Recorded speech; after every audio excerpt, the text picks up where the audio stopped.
Hey, good evening from Gold Beach, Oregon. Look at this. Look at how much water I have to drink. That's an entire gallon. Look at that label.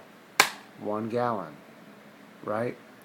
When we get in from our rides, the soigneurs have, actually, I'm sorry, Suman, who came out here to drive our truck from being an intern at Dangerbird. I talked him into coming out here and driving this giant truck. Sorry, Suman. And he has to do crazy things like drop our bags in our rooms and drop gallons of water in our rooms. I will drink that entire thing by the time we leave tomorrow morning. I love drinking water, and out here, you have to. When we were riding today, we drink tons on the bike as well. When we were riding today, it was almost entirely right on the ocean on the 101. Literally, like my throat was burning from the salt in the air. It's very beautifully violent Pacific Ocean coastline here. I mean, like ginormous waves. You could never surf here because there's lots of crazy rocks. I don't know what you call them, but giant rocks that come up from out of the water, like something that a pirate or an ancient Chinese mariner or something wouldn't want their boat to go into. So it's just beautiful here, and I drink a lot of water. I'm in my hotel room. The bed in the room, although this is a nice place and we're grateful for it, the bed in here reminds me of something from like my grandma's house or something. So I'll sleep like a 10-year-old tonight. So our dedication tonight is to a little girl named Tuesday Whitt, who was diagnosed with cancer and 7 months later passed away. She, like Pablo, was perfectly healthy, perfectly normal in every way, and was diagnosed out of nowhere. And when you consider maybe, and I don't know exactly what Tuesday's parents, what caused them to bring her to the doctor. It's always something different. When you consider that one day you wake up and you're feeding your children breakfast and doing whatever you do, and that by the time you go to bed that night, you may be going to the pediatrician's office and then to the emergency room at your hospital and learning that your child has had cancer inside their body for quite some time. And you consider that just 7 months from a day like that, your child could be no longer living. That's what we're dealing with out here when we are asking people to focus on our mission and our message.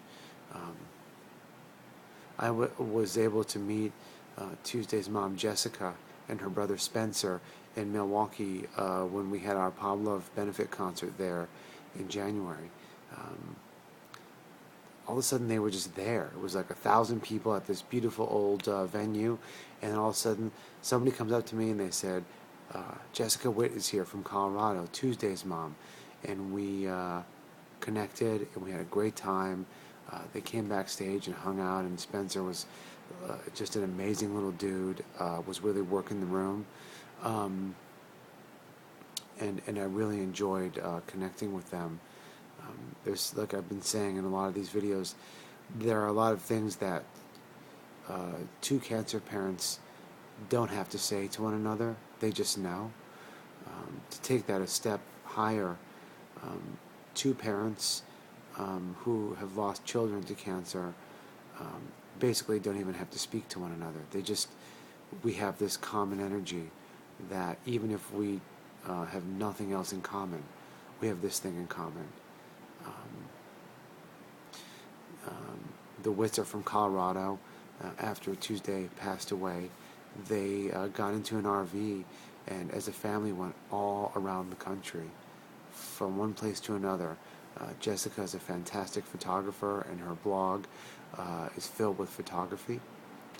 I'll put the link to that on the text of this video. And that was their family healing, which is to get in an RV and go and explore this continent as a family and heal, and surely to bring Tuesday with them in the new way. They call it the new normal. I don't know if I love or hate that term. I don't know if I'm accepting of that term, but that is what Joanne and Jessica and I